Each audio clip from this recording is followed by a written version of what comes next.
അതിനകത്ത് സത്യേട്ടനോടും ഭാസു സാറിനോടുമുള്ള കടപ്പാട് ഞാൻ ഈ സമയത്ത് പറയുകയാണ്. കാരണം ഒരു തുടക്കക്കാരെന്നുള്ള നിലയിൽ ഞങ്ങളുടെ കഥ കേട്ടപ്പോൾ തന്നെ, ഇപ്പോൾ നാടോടിക്കാറ്റിൻ്റെ ആണെങ്കിലും പപ്പൻ പ്രിയപ്പെട്ട പപ്പൻ്റെ ആണെങ്കിലും സത്യേട്ടൻ അത് കൊള്ളാം എന്ന് പറയും. അതിനു മുൻപ് ഇത് കൊള്ളാമെന്ന് പറഞ്ഞത് ഫാസിൽ സാറാണ് ആദ്യമായിട്ട് ഇത് കൊള്ളാമെന്ന് പറഞ്ഞത്. അങ്ങനെ ഫാസിൽ സാർ കൊള്ളാമെന്ന് പറയുകയും ഫാസിൽ സാറ് അദ്ദേഹത്തിൻ്റെ കൂടെ സഹസംവിധായകരായിട്ട് നിർത്തുകയും ഒക്കെ ചെയ്തു. അപ്പോൾ അന്ന് വളരെ ബുദ്ധിമുട്ടാണ് ഇത്തരം ഒരു മേഖലയിലേക്ക് പ്രവേശിക്കുക എന്നുള്ളത്. സിനിമയിലേക്ക് പ്രവേശിക്കുക എളുപ്പമല്ല അന്ന്. പക്ഷേ ഞങ്ങളെ സംബന്ധിച്ചിടത്തോളം എളുപ്പമാക്കിയത് ഞങ്ങൾ പറഞ്ഞ കഥകളാണ്. ആ രണ്ടോ കഥകളാണ്. ആ കഥകളാണ് സത്യേട്ടനും ഇഷ്ടപ്പെട്ടിട്ടാണ് അതെടുത്തത്. അതുപോലെ തന്നെ ഫാസിൽ സാറിനും ആ കഥകൾ അദ്ദേഹം എടുത്തില്ലെങ്കിലും കഥ പറയുന്ന രീതിയും അതിൻ്റെ ഒരു പുതുമയും ഒക്കെ ഫാസിൽ സാറിന് അന്നേ തോന്നിയിട്ടുണ്ടാവും. നമുക്കൊന്നും അന്നൊന്നും തോന്നിയില്ല, പക്ഷെ ഫാസിൽ സാറിന് തോന്നിയിട്ടുണ്ടാവും ഇവരിൽ എന്തോ ഉണ്ടെന്ന്. അതുകൊണ്ടാണ് അദ്ദേഹം എന്നെയും ലാലിനെയും കൂടെ നിർത്തിയതും. അത് ഞങ്ങൾക്ക് ഒരുപാട് സപ്പോർട്ട് ചെയ്തു. ഇപ്പോൾ ആദ്യ സിനിമ ചെയ്തപ്പോഴാണെങ്കിലും ശരിയാണ്, ഒക്കെ ഞങ്ങൾക്ക് അദ്ദേഹം തന്നിട്ടുള്ള സപ്പോർട്ട്. കാരണം ഒരു ഫാസിൽ സാർ എന്ന് പറയുന്നൊരു വലിയ ഡയറക്ടറുടെ അസിസ്റ്റൻസ് എന്ന് പറയുന്ന ഒരു കൺസിഡറേഷൻ ഞങ്ങൾക്ക് എല്ലായിടത്തു നിന്നും കിട്ടുമായിരുന്നു. എവിടെ ചെന്നാലും നമുക്ക് വരൂ എന്ന് പറയുന്ന ഒരു അവസരമുണ്ടാകാനുള്ള കാരണം ഫാസിൽ സാറിൻ്റെ കെയർ ഓഫാണ്. അക്കാര്യത്തിൽ ഞാനും ലാലും ഒക്കെ വലിയ ഭാഗ്യവാന്മാരാണ്. ആദ്യ ചിത്രം ഞങ്ങളോട് ചെയ്യാൻ പറഞ്ഞത് ഫാസിൽ സാറാണ്. അല്ലാതെ നമ്മൾ ഞങ്ങൾക്കൊരു സിനിമ കിട്ടിയിരിക്കുന്നു എന്ന് അങ്ങോട്ട് എന്ന് പറയുകയല്ല ചെയ്തത്. ഒരു ദിവസം ഫാസിൽ സാറ് വിളിച്ചിട്ടാണ് അടുത്ത സിനിമ ഞാനും ഔസേപ്പച്ചനും കൂടി പ്രൊഡ്യൂസ് ചെയ്യുകയാണ്, അത് ഡയറക്റ്റ് ചെയ്യുന്നത് സിദ്ദീഖും ലാലും കൂടിയാണെന്ന് ഇങ്ങോട്ടാണ് പറയുന്നത്.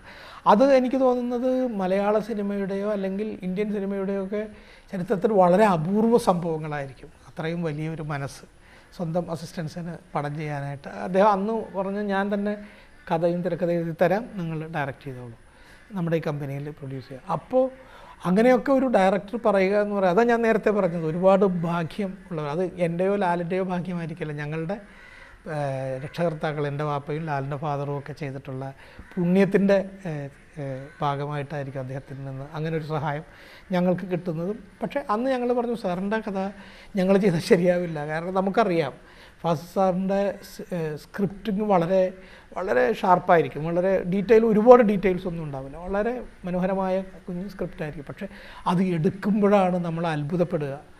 അതിനകത്താണ് അദ്ദേഹത്തിൻ്റെ മികവ്. അതൊന്നും ഉണ്ടാവില്ല. നമ്മളെടുക്കുമ്പോൾ നമുക്ക് മനസ്സിലായത് വെച്ചായിരിക്കും നമ്മളെടുക്കുക. അപ്പോൾ അത് വേണ്ട സാർ, ഞങ്ങളൊരു കഥ ഉണ്ടാക്കി പറയാം എന്ന് പറഞ്ഞിട്ട് ഉണ്ടാക്കി പറഞ്ഞ കഥയാണ് റാംജി റാവു. അങ്ങനെ അദ്ദേഹം പറഞ്ഞു, ഓക്കെ ഇത് നന്നായിരിക്കുന്നു, പ്രൊസീഡ് ചെയ്യാൻ പറഞ്ഞു. അങ്ങനെയാണ് നമുക്ക് സിനിമ ഉണ്ടാകുന്നത്. അതുകൊണ്ട് ഞങ്ങൾക്കൊരു സിനിമ കിട്ടി എന്ന് പറഞ്ഞിട്ട് പോയി പറയേണ്ട ഒരവസരം ഉണ്ടായിട്ടില്ല. അതിനുശേഷം ഫാസിൽ സാറിൽ നിന്ന് പോകുന്നതിന് ശേഷവും എപ്പോൾ കഥ ഉണ്ടാകുമ്പോഴും, ആദ്യം ഒരു കഥ ഉണ്ടാകുമ്പോഴും ഒക്കെ ആദ്യം ചെന്ന് പറയുന്നു ഫാസിൽ സാറിനോട്, ഇങ്ങനെ ഒരു കഥ ഉണ്ടായിരിക്കുന്നത് ഇങ്ങനെ. അപ്പോൾ സാർ പറയും, നന്നായിട്ടുണ്ട് സാർ. അതിനകത്ത് സജഷൻസൊക്കെ പറയും, അതിനകത്ത് കൊള്ളില്ലാത്ത ഭാഗങ്ങൾ ഇതൊക്കെയാണ്, ഇതൊക്കെ പ്രോബ്ലമാണെന്ന് പറയും. നമ്മളതെല്ലാം കറക്റ്റ് ചെയ്യും. ഇതൊക്കെ വർഷങ്ങളോളം ഉണ്ടായിരുന്നു. ഇപ്പോൾ അടുത്ത കാലത്ത് മാത്രമാണ്, തിരക്ക് കൊണ്ട് മാത്രമാണ് അങ്ങനെ പോകാത്തത്. അല്ലെങ്കിൽ ആദ്യകാലങ്ങളിലുള്ള മിക്കവാറും എല്ലാ സിനിമകളിലും സാറുമായിട്ട് ഞങ്ങളെപ്പോഴും കഥ ഡിസ്കസ് ചെയ്യായിരുന്നു. ആദ്യം പറയുന്നത് ഫാസിൽ സാറിനോടായിരിക്കും ഒരു സ്പാർക്ക് ഉണ്ടായാൽ. എപ്പോഴും മാറ്റം കൊണ്ടുവരുന്നത് പുതിയ ആളുകളാണ്. ഈ പുതിയ ആളുകൾ കൊണ്ടുവരുന്ന മാറ്റം ആണ് പിന്നെ കുറേ കാലത്തേക്ക് സിനിമയെ മുന്നോട്ട് നയിക്കുന്നു.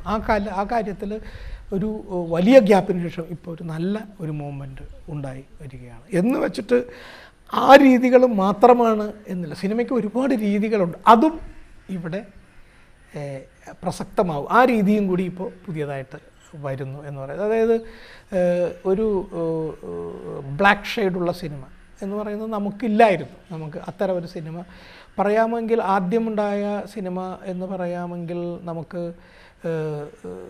ആദ്യ കാലഘട്ടത്തിലൊക്കെ ഉണ്ടായിട്ടുണ്ട്. പക്ഷേ അതിനുശേഷം നമ്മൾ എടുത്തു പറയും ഇരകളാണ് മലയാള സിനിമയിൽ അത്തരം ഒരു ചേഞ്ച് കൊണ്ടുവന്ന സിനിമ. പക്ഷെ അന്ന് അത് ഇങ്ങനെ ചർച്ച ചെയ്യപ്പെടുകയോ ശ്രദ്ധിക്കപ്പെടുകയോ ചെയ്തില്ല.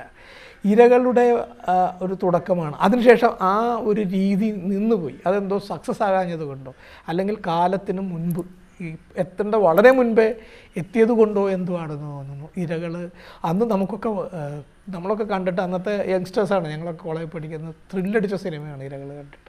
എന്താ ഒരു സിനിമ. പക്ഷേ അന്നത്തെ ബഹുഭൂരിപക്ഷം പ്രേക്ഷകരും ആ സിനിമയെ ജോർജ് സാറിൻ്റെ മറ്റു സിനിമകളെ പോലെ അംഗീകരിച്ചില്ല. ഇപ്പോൾ ഉൾക്കടൽ പോലെയോ അല്ലെങ്കിൽ ഒരു അദ്ദേഹത്തിൻ്റെ യവനിക പോലെയോ ഒന്നും അങ്ങോട്ട് എടുത്തില്ല.